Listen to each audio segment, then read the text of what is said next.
Welcome to Not Milk Never Milk. Subscribe if you're lactose intolerant. Open Keychain Access on Mac OS and search for iPhone Backup Password Entry. You will need administrative access to reveal saved credentials on the system. Select the matching entry and click Show Password to view it. The Mac will prompt for your admin account name and password to confirm. After authentication, you can copy the revealed password directly into iTunes to unlock the encrypted backup. If the password appears, you can decrypt or create new backups immediately. If Keychain does not contain the password, you must erase the device to remove encryption.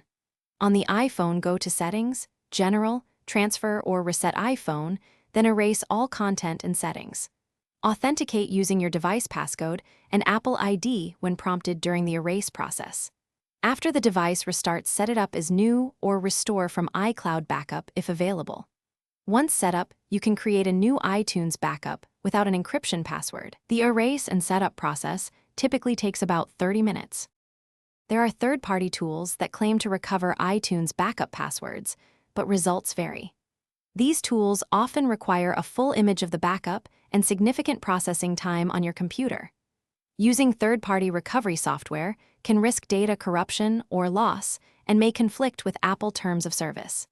If you choose this route, verify vendor reputation and read reviews from trusted sources before proceeding. Always create an alternate backup of current data and understand the legal and privacy trade-offs involved. Thanks for watching. If this was helpful, leave a like and consider subscribing. See you next time.